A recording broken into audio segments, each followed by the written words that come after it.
Okay, what's up? So, gagawa muna tayo ng star rating gamit ang CSS tsaka JavaScript.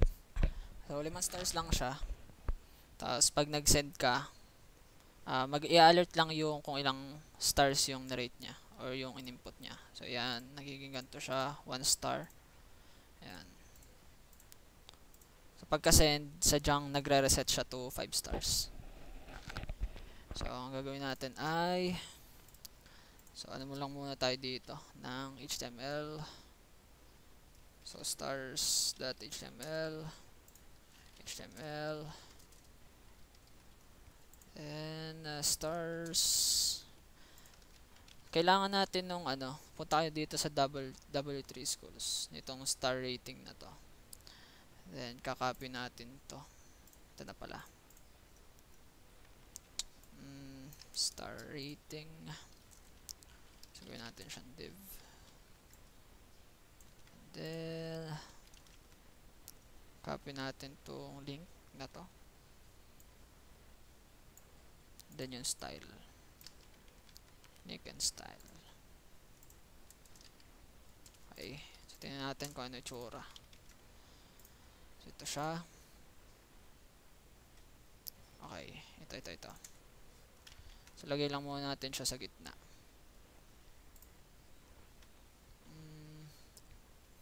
Gawin natin tong 5 stars na naka-check. Okay. Tapos style text align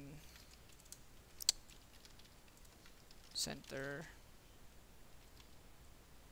then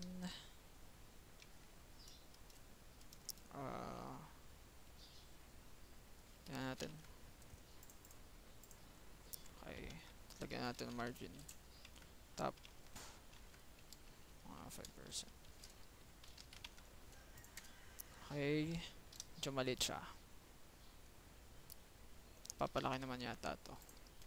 Style font size 35 pixels.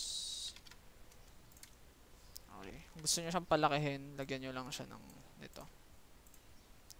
So bali ay try natin 20 pixels.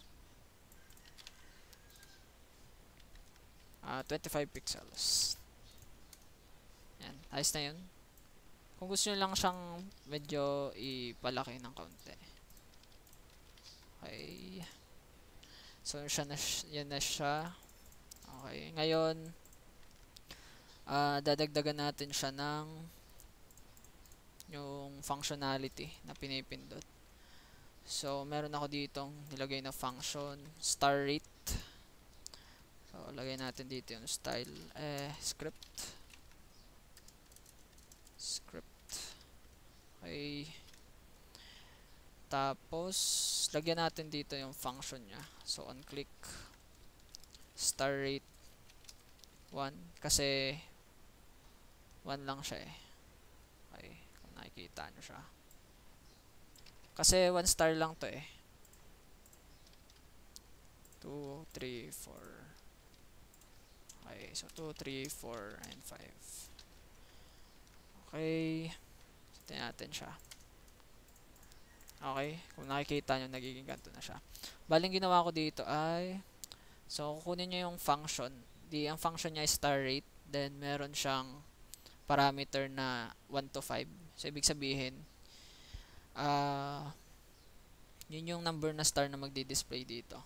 So, kung wala itong pang-apat na star for yung kanyang parameter dito. So, ibig sabihin, 4 na star gagamitin niya. Ang ginawa ko dito ay, so kinuha ko yung star. Ito, kinuha ko yung lahat ng element na may star. So, 5 siya. So, 5 siya na elements. And then, nag-for loop ako. Tatanggalin ko muna lahat ng check. Tinanggal ko muna lahat. So, pag pinindot ko to, parang ang mauuna, magiging black muna siya lahat. Tapos, itong for loop na to, yun naman ay mag-a-add siya ng check kung ilan yung nandito sa parameter. So, kumari 3. So, for loop uli siya na 3 yung ilalagay niyang stars. Okay. So, pagandahin lang muna natin yung pointer niya kasi parang pangit niya. So, lagyan natin dito ng isa pang span.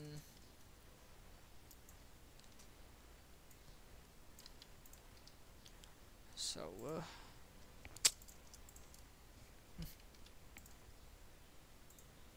okay. Yan.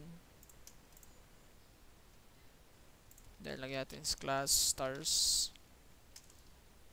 Then, dito ay stars cursor pointer. Okay, para lang mag-point yung cursor niya. Yan o. Okay.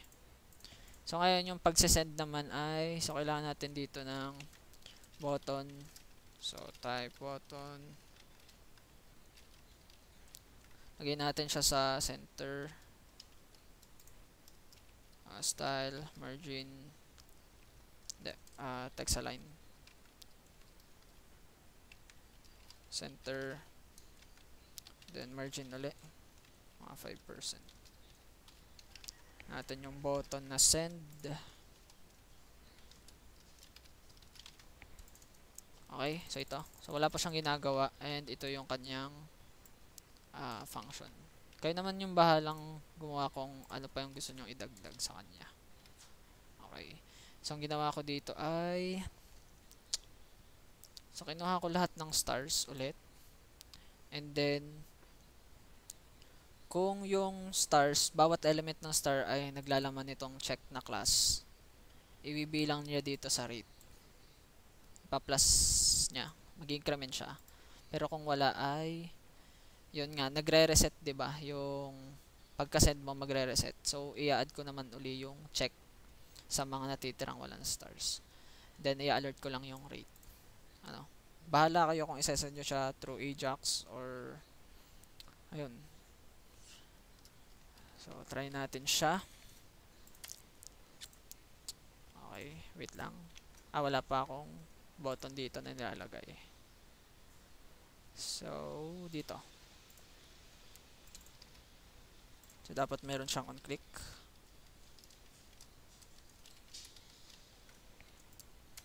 Okay. So, yan. 5. Then, 3. Then, 4. 1. Tsaka 2. So, yun. Para sa star rating using CSS tsaka JavaScript.